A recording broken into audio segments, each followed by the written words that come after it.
Now, I've underlined at the bottom of the page, employers with less than 50 employees, which affects a couple of you in this room, is note that 50 employees is not 50 full-time employees. It's FTEs, which is defined under the law as having both, say you have 30 full-time employees and you have 40 part-time employees.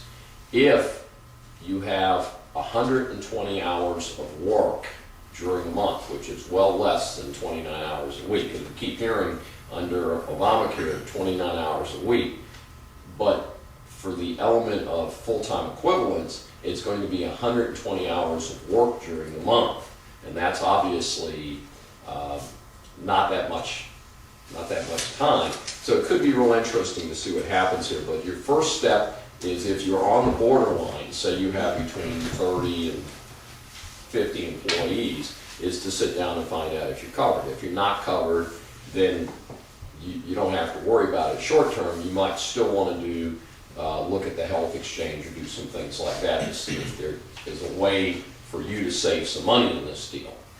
Okay, so we'll see how that works, but the first step is to decide whether you're covered, because if you're not covered, then you will not have the penalty.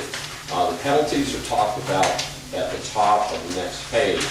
Basically, the idea is it's going to cost you from $2,000 to $3,000 a year, paid in monthly increments, if you do not cover employees.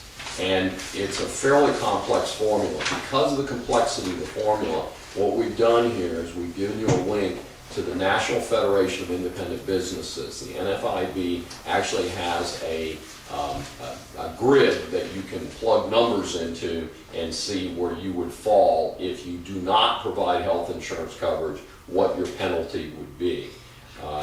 God bless you. And so that's something to check out. But again, as far as I know, most of my clients that I've talked to have said we may need to freeze wages and do other things, but we're going to continue to provide our commitment to health insurance because it's something that we use as part of our retention of employees. And I understand that, but it's going to be real interesting in dealing with employees who go years without increases, because the health insurance not only is going to be a boatload this year, but it's going to continue to increase for the foreseeable future.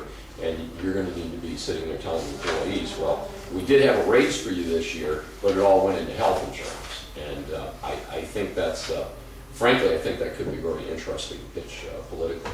And if everybody else is paying more for health insurance and everybody else is required to have health insurance, it puts you in a position where you're not at a competitive disadvantage because it happened to everybody else at the same time. So that's a slight give back on that. Now, obviously, one of the criticisms of this law has been that it is limited to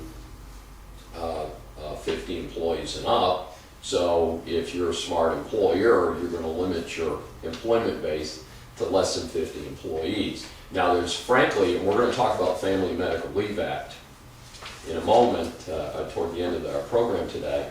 And one of the things about the Family Medical Leave Act is it also has a cutoff of 50 employees within a 75-mile radius.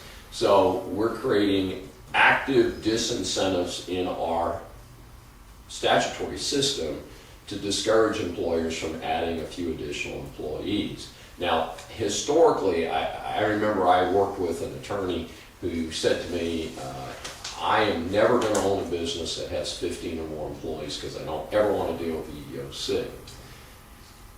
And my advice has always been, if that next employee is going to make money for you, then you need to hire that next employee. I think you have to focus on productivity, getting the job done. And generally, it's not going to be just one employee. It's going to be, well, we're going to pass 50, but we're on our way to 60 employees and things like that. So I think it's a practical matter.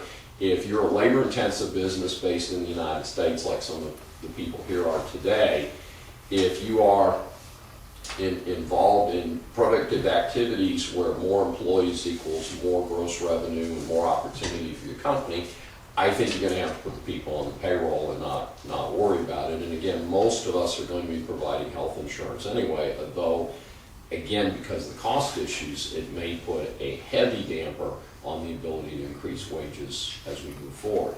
and there could be some competitive issues in that.